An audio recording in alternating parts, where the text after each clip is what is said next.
音乐用心是能看得见的。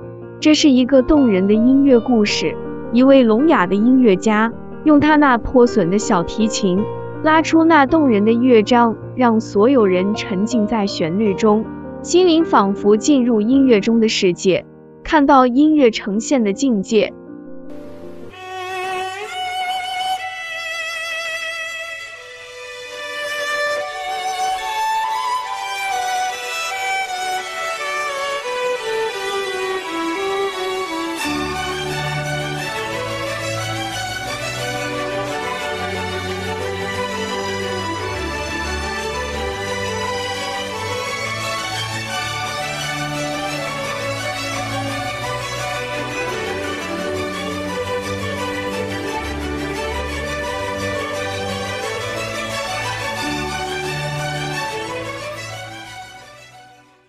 街头人来人往，缓缓响起动人的音乐声，吸引很多人驻足聆听。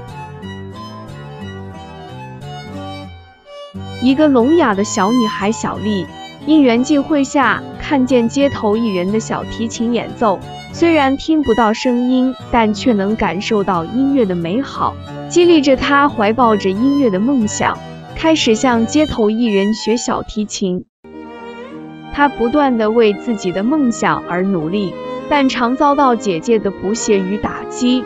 姐姐喜欢音乐，主修是钢琴，但看到聋哑的妹妹学小提琴，姐姐常鄙视她说：一个鸭子试图去飞，一个聋子试图去拉小提琴，你疯了吗？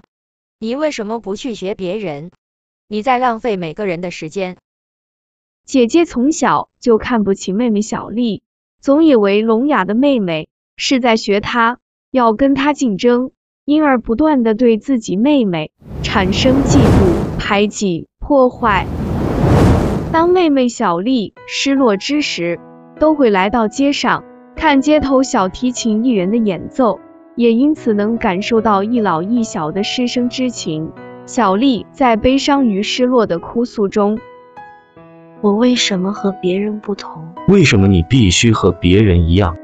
音乐是可以看得见的，闭上眼睛，用心灵去感受，你将能看到。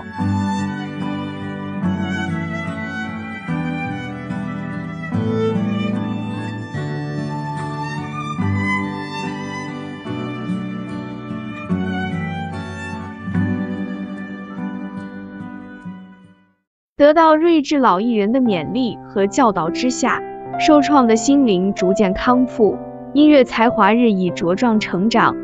他不断地学习小提琴，想参加古典音乐大赛，但是在他快攀到梦想的时候，姐姐看到妹妹小丽和街头艺人在广场练习的情况，让她非常气愤。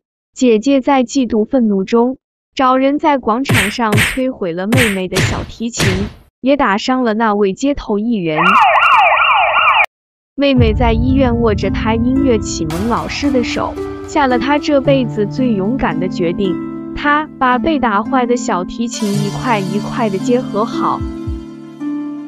就在古典音乐大赛会场，姐姐表演完令人赞赏的钢琴演奏之时，妹妹也拿了她刚粘合好的破小提琴，成为这一场比赛的最后一位演奏者。心中看到老师给他的启示，音乐是可以看得见的，缓缓闭上了眼睛，拉着那破损的小提琴。原本宁静的卡农乐曲，竟由那把破小提琴中散发出惊艳多变的样貌，震撼了所有人的心。在场所有人体验到音乐中那破镜逆流而上的画面，呈现在动人旋律之中。音乐在心灵中的体验，竟是能用纯净的心灵感受得到。